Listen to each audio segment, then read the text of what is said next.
Meus irmãos, nós vamos estudar a palavra de Deus em Filipenses capítulo 2, continuando o nosso estudo em Filipenses capítulo 2, queremos falar sobre os alvos certeiros do crente na vida cristã. Às vezes a gente erra o alvo, e às vezes a gente erra o alvo bem feio, não é? Mas nós temos pelo menos uma diretriz para as nossas vidas, da onde nós deveríamos chegar, ou o que nós deveríamos tentar fazer na vida cristã para agradar ao Senhor. Antes que alguém pense, eu consigo, eu já quero deixar os irmãos bem ou apavorados ou tranquilos de que você não consegue. Outras pessoas já tentaram. Outras pessoas muito dedicadas ao Senhor já tentaram e não conseguiram. Houve pessoas, inclusive, que deixaram seus empregos, deixaram as suas distrações, seu lazer exacerbado, demasiado, deixaram tudo para morar num lugar onde eles só iam ler a Bíblia, orar e lavar a louça. Mas eles não conseguiram. Ninguém consegue, por mais que você se isolar, se enclausurar, você não consegue atingir o alvo que Deus quer para a sua vida. Você não consegue. Isso não nos deixa desanimados, mas isso nos deixa esperançosos, porque um dia nós conseguiremos. Um dia nós conseguiremos chegar num ponto em que não teremos mais pecado na nossa vida. Agora, uma novidade para alguns: nem quando nós chegarmos ao ponto de não termos pecado na nossa vida, nós conseguiremos atingir tudo aquilo que Deus quer para nós. Opa, que heresia é essa daí? Um novo ensino? Se você chegar no céu perfeito e perfeitamente onisciente, onipotente e onipresente, então os mormons estão certos. Eles pregam a deificação do homem, ou seja, que o ser humano, quando chega no céu, ele vira Deus. Não, nós ainda vamos crescer de glória em glória. Nós vamos aprender ainda com o Senhor por toda a eternidade. Nós teremos ainda muito que aprender em toda a eternidade. Vocês acham que Adão sem pecado sabia tudo? Vocês acham que Adão sem pecado, ele era inerentemente santo, ou seja, brotava dele mesmo uma santidade? Não. Então, assim como Adão sem pecado, nós também sem pecado ainda dependemos do Senhor. Nós nunca seremos autossuficientes, sempre dependeremos do Senhor. E em Filipenses capítulo 2 nos fala desses alvos que nós precisamos caminhar na vida cristã para atingir. Nós não vamos atingir, mas nós vamos caminhar para isso. E esses alvos são: parecer-se com Cristo. Esse é um alvo. Nós nunca pareceremos com Cristo na plenitude, totalmente. Mas algumas pessoas, elas lembram muito bem de Cristo Jesus. É como uma sombra. Não é a pessoa mesmo, mas nós podemos ver pela silhueta que é aquela pessoa. Para algumas pessoas nós podemos ver muito claramente Jesus Cristo.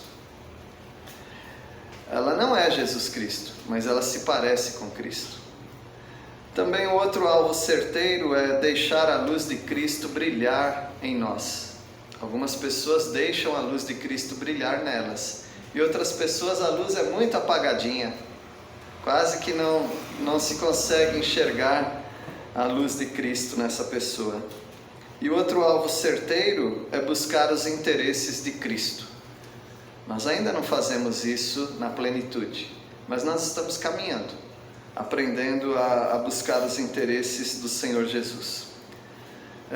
Nós não vamos estudar tudo isso agora, hoje, mas nós vamos começar a estudar o que é parecer-se com Cristo.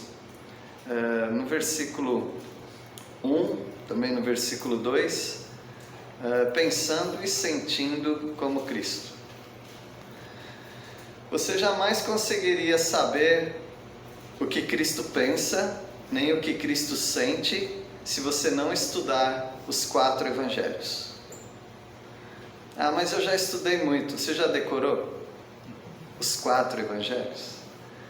Quantos capítulos tem Mateus? 28. Quantos capítulos tem Marcos?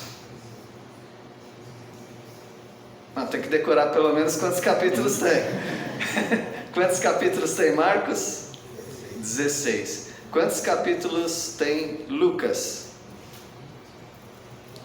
24. Quantos capítulos tem João? 21. Então você pode fazer a soma.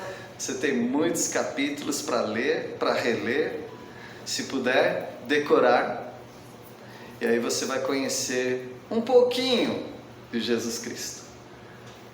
Então nós não podemos presumir que nós conhecemos Jesus tão bem quanto nós pensávamos que conhecemos. Mas você só vai conseguir pensar igual a Jesus e sentir igual a Jesus quando você ler os evangelhos. Leia os evangelhos. É claro que depois dos evangelhos ainda tem o apóstolo Paulo e os outros falando sobre Jesus e aplicando as verdades. Mas você pode começar indo nessas fontes, nessa fonte, os evangelhos, e aprender a sentir e a pensar como Jesus. O apóstolo Paulo fala um pouquinho como Jesus pensa e um pouquinho como Jesus sente. Versículo 1. Se há, pois, alguma exortação em Cristo, alguma consolação de amor, alguma comunhão do Espírito, se há entranhados afetos e misericórdias, completai a minha alegria, de modo que penseis a mesma coisa, tenhais o mesmo amor, sejais unidos de alma, tendo o mesmo sentimento. Se isso aqui fosse uma prova, eu não atingiria a média.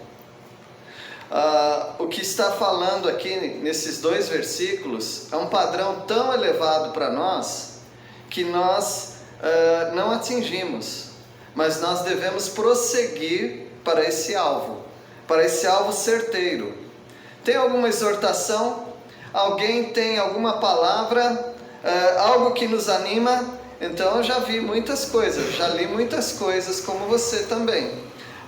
Eu já vi pessoas falando de filósofos, falando de teorias de psicologia, já vi pessoas falando como seria uma sociedade ideal, já vi pessoas citando nomes de pessoas que viveram de uma maneira bem interessante, de uma maneira bem diferente de outras, mas nada disso é uma exortação em Cristo. A exortação em Cristo você só vai encontrar nos 4 evangelhos. Então você só pode estudar outras coisas quando você souber os evangelhos.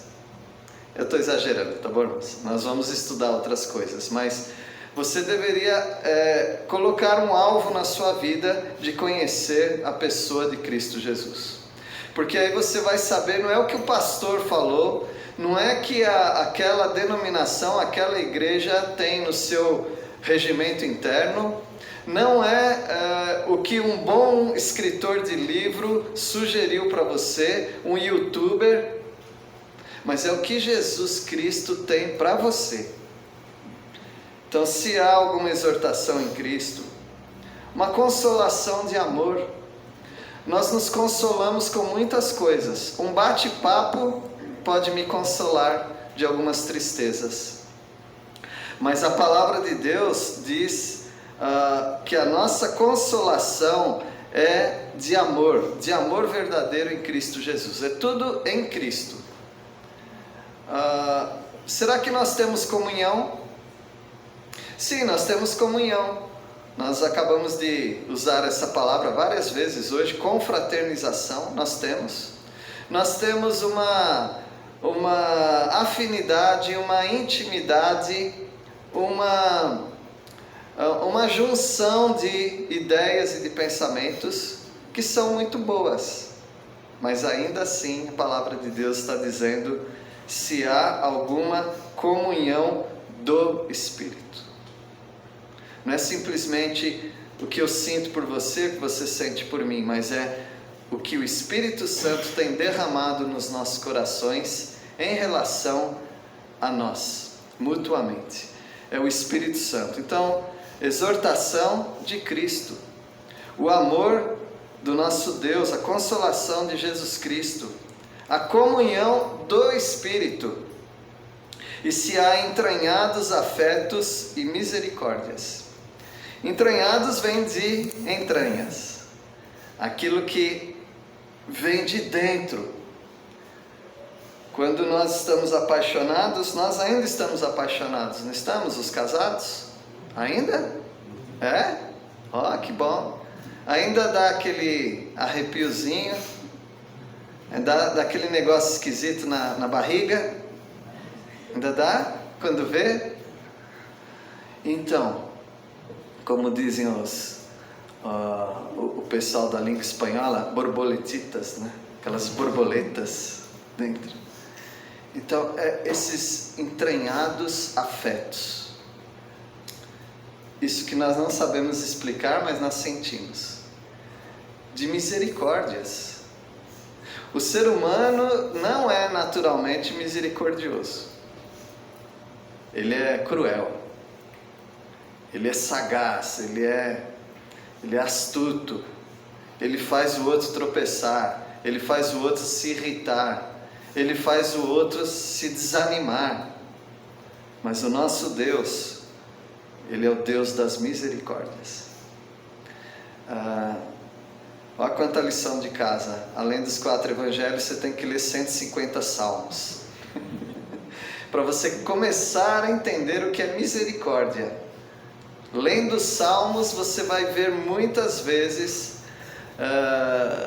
o ensino e a palavra misericórdia. Essa misericórdia que é do Senhor, ela começa a vir de dentro, é um entranhado afeto. Ou seja, a vida cristã não é uma vida de conselhos. A vida cristã não é uma vida de sentimentos humanos. A vida cristã é algo totalmente divino dentro de nós. É a exortação de Cristo, é o amor de Cristo, é a comunhão do Espírito e essas misericórdias de Deus dentro de nós. Então falta muito para nós chegarmos nesse alvo, mas nós precisamos começar através do conhecimento. Conhecer o que são essas virtudes nas nossas vidas. Aí o apóstolo Paulo diz para completar a alegria dele. E qual a alegria do apóstolo Paulo que pregava essas verdades? É que todos tivessem o mesmo sentimento, a mesma cabeça, a mesma ideia. É claro que nós temos algumas diferenças, nós temos maneiras diferentes de ver a vida, cada um tem um estilo de arrumar o prato lá na sua mesa, cada um tem uma maneira, mas quando nós estamos ligados ao Senhor, nessas misericórdias, exortação, nessa comunhão, nessa consolação, então nós conseguimos pensar da mesma maneira. Hoje nós temos alguns irmãos que não são membros dessa igreja, mas não é porque essa igreja, eu tenho certeza que eles estão se sentindo bem, não é porque é esta igreja, Porque se eu for na igreja deles, eu também vou me sentir bem. Porque aonde o crente vai e estiver ali um grupo de irmãos reunidos, ele já se sente bem. Ele já se sente em casa. Porque esses entranhados afetos e misericórdias faz parte de toda a irmandade espalhada pela terra. E aí nós conseguiremos ter o mesmo amor, o mesmo pensamento, a nossa alma estará unida um ao outro. É uma coisa, não é uma palavra muito boa de usar sem explicação, mas é algo místico. Místico por quê? Porque não é algo que você pode pegar, que você pode colocar num caderno, não é algo que dá para fotografar, mas é algo que está ali. A unidade que eu tenho com você não é porque você é legal. A unidade que eu tenho com você, ela é por causa da cruz de Cristo. É a cruz de Cristo que une todos os crentes. Eu posso não saber o idioma de uma pessoa, mas se ela é crente em Cristo Jesus, eu já estou conectado, ligado a essa pessoa. E é isso que o apóstolo Paulo, talvez fosse isso que o apóstolo Paulo tivesse em mente, ter esse mesmo sentimento. Cresçam em Cristo, meus irmãos, e aí vocês vão se unir ao povo de Deus. Isso me traz algumas preocupações de pessoas que não gostam de frequentar a sua própria igreja, ou não gostam de frequentar o povo de Deus. Nos faz pensar o seguinte: ou ele não é salvo, ou ele ainda está muito longe dessas verdades básicas da comunhão que há no Espírito Santo. No versículo 3 e também no 4, considerar os outros superiores a nós mesmos. Versículo 3: nada façais por partidarismo ou vanglória, mas por humildade, considerando cada um os outros superiores a si mesmo. Não tenha cada um em vista o que é propriamente seu, senão também cada qual o que é dos outros. Também nós não atingimos isso. A gente ainda tem político de estimação, time de futebol preferido, e tudo bem, cada pessoa ter suas preferências em certas áreas, mas a gente briga por causa disso. A gente ainda divide as pessoas por afinidades. Se ela gosta disso, então eu também gosto dela. Ela não gosta disso, então não estou com ela. Nós temos essas predileções, nós temos esses partidarismos. Mas quando o Espírito Santo tocar no nosso coração, quando as nossas entranhas forem afetadas com as misericórdias de Deus, com o amor e o consolo do Senhor, essa comunhão será tão estreita, que Cristo Jesus é quem vai dirigir o meu relacionamento com as pessoas, e não as minhas preferências. No versículo 4, outra coisa que nós não fazemos também: ter em vista as coisas dos outros, ou seja, considerar o outro superior a mim mesmo. Não ter em vista o que é propriamente seu. Mas cada um tem que cuidar do que é seu, não é assim? Eu tenho que cuidar da minha casa, tenho que cuidar do meu dinheiro, tenho que cuidar dos meus bens, tenho que cuidar dos meus queridos, das pessoas que estão relacionadas a mim. Eu não tenho que pensar nos outros, tenho que pensar em mim. Esse é um pensamento que não é de todo errado, mas ele é exagerado quando nós estamos lendo esses versículos. Porque esses versículos, eles não estão dizendo: fique abandonado, deixe sua família. Não está dizendo nada disso. Mas é como se Deus estivesse dizendo: se no coração de Cristo cabe mais uma pessoa, no seu também deveria caber. Se no coração de Cristo há tempo para outras pessoas, você também deveria ter. Se há um amor uma comunhão, se há uma preocupação de Cristo pelos seus discípulos, nós também deveríamos ter pelos discípulos dele. Essa verdade, ela toca no nosso coração. Por quê? Nós estamos numa época, e essa época começou há muito tempo atrás, mas mais exclusivamente com o urbanismo. Urbanismo é diferente de roça, tá? Mais cidades crescendo e vivendo uma vida mais de cidade, uma mentalidade mais de cidade. Nós vivemos demais para nós mesmos, porque nós temos alguns medos. Nós temos medo de andar na rua, nós temos medo de ter contato com estranhos. Nós ensinamos isso para as crianças, inclusive. Diferente do que muitos dos nossos avós viviam antigamente. Nós vivemos uma vida de desconfiança. E essa vida de desconfiança acaba afetando também a nossa vida espiritual. E por causa disso nós temos até alguns pregadores, mestres, que eles ensinam que você precisa amar você mesmo.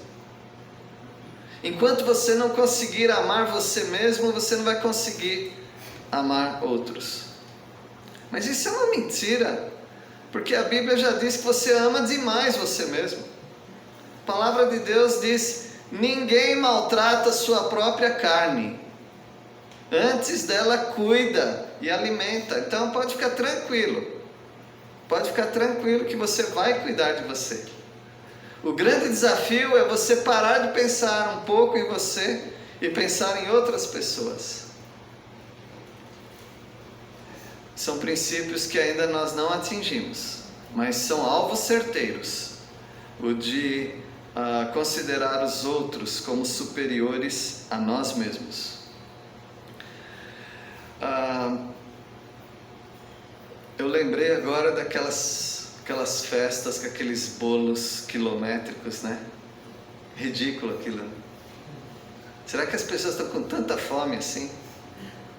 O que eles querem fazer com tanto bolo dentro de casa? Agora aquilo é o típico exemplo de como nós somos. Nós não preferimos o outro. Nós não consideramos outros superiores a nós mesmos. Nós queremos a nossa parte. Mesmo que a nossa parte vai cair no chão e eu tenho que pegar no chão. Mesmo que a nossa parte é muito mais do que a gente consegue. É o típico exemplo, porque se você pegar outros assuntos, talvez você não está derrapando no glacê de bolo. Mas talvez você esteja passando a perna em alguém. Talvez você pense demais em você mesmo em alguns aspectos que não tem condições de praticar esse versículo. Agora a parte mais difícil, uma das mais difíceis da Bíblia, nos versículos 5 até o versículo 8, esvaziando-se de si mesmo. Mesmo que você quisesse, você não ia conseguir, tá bom? Ninguém aqui consegue se esvaziar de você mesmo. Só Cristo Jesus conseguiu fazer isso. Para você se esvaziar de você mesmo, você teria que deixar de ser você. Como é que você faz isso? Você não consegue. O que o Senhor Jesus fez teve um propósito, e o propósito era redentor. Ele queria te salvar.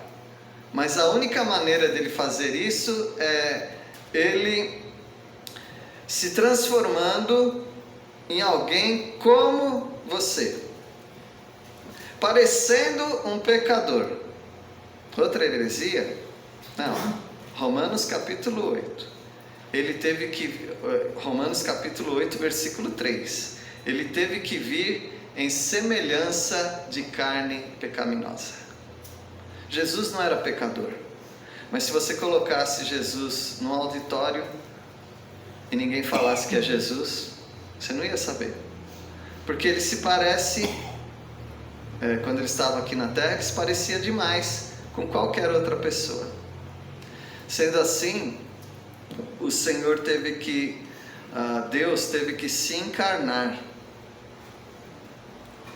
E quero explicar um pouquinho sobre isso, porque não é um assunto tão fácil, né?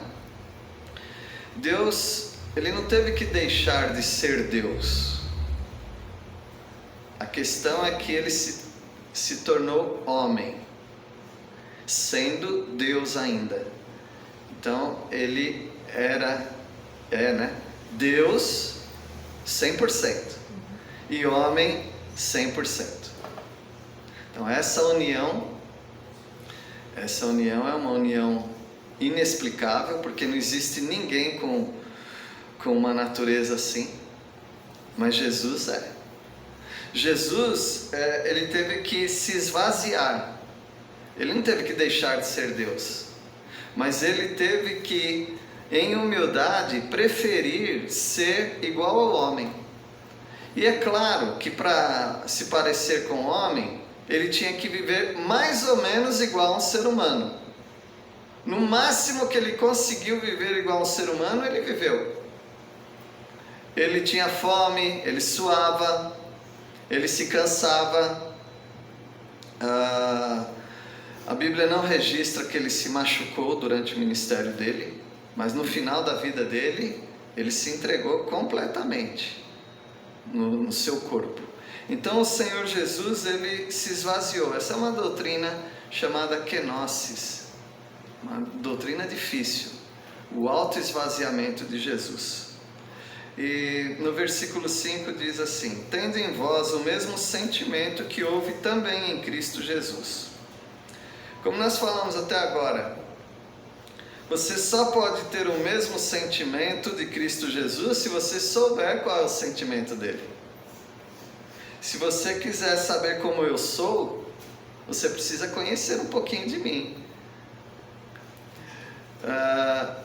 E você vai começar a pensar que eu sou de uma maneira. Não, ele é uma pessoa muito irritada. Como é que você sabe disso? Porque você já convive comigo. Você sabe disso. Não, ele é uma pessoa agradável. Como é que você sabe disso? Porque você convive comigo. Mas eu não sou isso aí, tá? É só exemplo. Então você precisaria andar com uma pessoa, conhecer aquela pessoa, para no final você dizer: eu acho que ele é assim. Porque as pessoas enganam. E o Senhor Jesus, ele se mostra não completamente, mas ele se mostra muito para nós nos 4 evangelhos. Então, para você saber e viver com o mesmo sentimento de Cristo, você tem que conhecer Cristo. Não é numa mensagem que você descobre quem é Cristo. Você precisa ler, pensar, refletir, orar, chorar, testar, errar, testar de novo, acertar, pedir as misericórdias do Senhor. Depois de alguns anos, você vai começar a se parecer um pouquinho com Cristo Jesus. Por isso, tende em vós o mesmo sentimento que houve também em Cristo Jesus. Como foi esse sentimento? Versículo 6. Pois ele, subsistindo em forma de Deus, não julgou como usurpação o ser igual a Deus. Já tropecei aqui porque eu não sou Deus. Eu nunca vou saber qual é o sentimento de ser Deus e se esvaziar de ser Deus. Eu não sei. Mas eu posso ter uma ideia lendo os evangelhos. Como ele se esvaziou de si mesmo. Ele foi um servo. Ele assumiu a forma de um servo. E ele se fez em semelhança de homem. Ele não era pecador, mas tinha que ser alguém parecido com o pecador. Então, antes que os irmãos vão para casa com essa dúvida, né? Romanos 8, versículo 3. Alguém pode ler, por favor? Romanos 8, versículo 3. Porquanto que fora impossível à lei, no que estava enfermo pela carne. Isso fez Deus enviar o seu próprio Filho em semelhança de carne pecaminosa, inocente ao pecado, e com efeito condenou Deus na carne o pecado. Para Deus condenar na carne o pecado, porque o pecado é carnal, não é? O pecado é carnal, mesmo que seja através de pensamento, o pensamento está dentro de uma caixa chamada cérebro. Está dentro de você os seus pensamentos, os seus sentimentos, os seus desejos estão dentro de você. Para Deus condenar isso, Ele teria que vir em carne. Em carne, como diz o texto, semelhança de pecado. Mas Ele não era pecador. O nosso Deus se esvaziou de uma tal maneira que chegou a ser humilhação. Porque Ele se torna até um pouco menor do que os anjos. Ele que é o Criador dos anjos, Ele tem que se humilhar até abaixo dos anjos. Ele que é o Criador dos homens, Ele tem que se transformar como um de nós. Isso é um autoesvaziamento. É um kenosis, como foi falado. Nós temos muita dificuldade disso. Você não consegue se desfazer de certas coisas, nem do seu temperamento. Você não consegue se desfazer dos seus maus hábitos. Uma caixa de clipes enferrujada, você não consegue desfazer. As mulheres não conseguem desfazer de pote de sorvete amarelado e sem tampa. Ela não consegue. Como é que você quer ser igual a Cristo? Você não consegue se esvaziar de certas coisas. Como é que você acha que você seria igual a Cristo Jesus, que se esvaziou de sua glória para vir até nós? Então não fique pensando que você está perto disso, de se esvaziar da sua vida e ser como Cristo. Mas a Bíblia está dizendo para nós termos esse mesmo sentimento. Não tenha pressa em saber o que você tem que fazer na vida cristã. Não tenha muita pressa disso. Comece a estudar a vida de Cristo. Só vai observando. Vai observando. Faz de conta que você está assistindo um jogo que você não torce para nenhum dos times. Sabe como é? Só vai vendo, vai observando. A própria mãe de Jesus fazia isso. Ela guardava no coração as coisas que ela via. Ela sabia explicar? De jeito nenhum. Mas ela ia guardando aquilo. Vai observando a vida de Jesus. Quando menos você perceber, Cristo Jesus está entrando em você de uma maneira poderosa. É assim que é a vida cristã. Quando você vai com uma lista diante dos evangelhos, espera aí, eu quero ver o que eu tenho que fazer, vou anotar aqui. Jesus andou assim, eu vou andar também. Não é assim que vive a vida cristã. Isso é um fardo, isso é um legalismo. Deixa que Cristo Jesus transforme a sua vida. Ele se esvaziou, você vai se encher dele. Versículo 8: assim mesmo se humilhou, tornando-se obediente até a morte, e morte de cruz. Eu não sei o que é isso. Ele sabe e eu preciso aprender dele. E ele vai me ensinar a ser humilde. Versículo 9: pelo que também Deus o exaltou sobremaneira e lhe deu o nome que está acima de todo nome. Se você ler esse versículo de uma maneira bem humana, você vai achar que foi uma recompensa, que Jesus recebeu uma recompensa, mas não é isso. Ele foi humilde porque ele é humilde, ele não se esforçou para ser humilde, ele é humilde. Você tem que se esforçar para ser humilde, Jesus não. Portanto, você precisa conhecer a Jesus e deixar que Ele tome conta da sua vida. Aí você vai se tornar uma pessoa humilde. E o Senhor Jesus, ele foi exaltado porque era o lugar dele. Não é porque ele foi bonzinho na terra que ele foi exaltado. Ele foi exaltado porque, lembre-se, é de lá que ele veio, de toda a exaltação. Ele se esvaziou por nossa causa. E ele voltou a ser o que ele sempre foi, o Deus eterno exaltado sobre toda a criatura. E nós vamos terminar com o versículo 11, né? Vamos ler o 10. Para que ao nome de Jesus se dobre todo o joelho nos céus, na terra e debaixo da terra. Meus irmãos, não é uma questão só de dobrar o joelho. Eu vou dobrar o joelho para cumprir esse versículo. Não. Todo mundo vai dobrar o joelho. E não é porque vai cumprir o versículo em obediência voluntária, porque não vai aguentar o peso da glória de Deus e vai dobrar o joelho mesmo. Porque aqui diz, nos céus, na terra, debaixo da terra. Ou seja, até os demônios vão se dobrar diante do Senhor. Isso já aconteceu de modo exemplar nos evangelhos.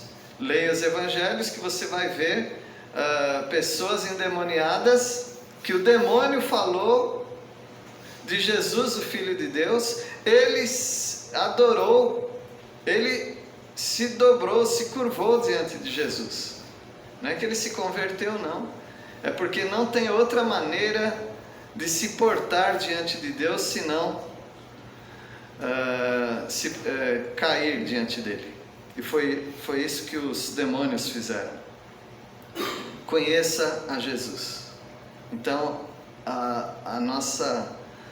o nosso estudo, a nossa mensagem e a nossa ênfase não é simplesmente tente imitar Jesus. Não. Conheça a Jesus. Conheça a Jesus. E logo você vai se impregnar da natureza de Cristo na sua vida. Versículo 11. E toda língua confesse que Jesus Cristo é o Senhor, para a glória de Deus Pai. Isso aí todo mundo vai fazer um dia. Vai confessar a glória do Deus Pai através de Jesus Cristo, exaltando a Cristo Jesus. Qual é o alvo certeiro da vida cristã? É parecer-se com Cristo. E como que a gente faz isso? Tentando imitá-lo? Não, conhecendo. Conheça a Jesus. Conheça a Jesus. É interessante quando nós temos muito interesse em alguma coisa, quando nós temos muito interesse em conhecer alguém, talvez um astro de música, um corredor, um jogador. Quando a gente quer conhecer, a gente vai estudando tudo sobre aquela pessoa. E as pessoas vão em shows, começam a ouvir músicas, começam a ir em partidas daquele esportista. De repente, sabe o que está acontecendo sem a pessoa perceber? Ela só está cantando a música daquele cantor. Ela está imitando o jeito daquela pessoa se vestir, o jeito de falar. Não é porque ela falou vou imitar, mas ela se aprofundou tanto naquela personagem que ela começou a se tornar igual àquela personagem. Assim também é a vida com Cristo Jesus. Não é você chegar diante de Jesus e pegar uma lista das qualidades dele e falar agora eu vou imitar. Não. É você conhecer a Jesus. Como é que conhece a Jesus? Lendo os 4 evangelhos. Todos aqueles capítulos. Leia, releia, anote, pense, reflita. E logo, sem você perceber, você vai começar a se parecer com Jesus. Que Deus os abençoe. Vamos orar. Agradecemos ao Pai porque o Teu Filho amado, Jesus Cristo, se esvaziou de toda a glória que há aí no céu para se parecer conosco. E obrigado, ó Pai, porque Ele se esvaziando, Ele nos encheu da justiça dEle, do caráter dEle, e nós queremos, ó Deus, nos parecer com Cristo. Dá-nos, ó Pai, o desejo de estarmos com os irmãos, aprendendo da Tua Palavra, lendo os evangelhos e outras porções da tua palavra, e agradecemos porque o poder transformador do Espírito fará isso nas nossas vidas. E nós oramos em nome de Jesus. Amém.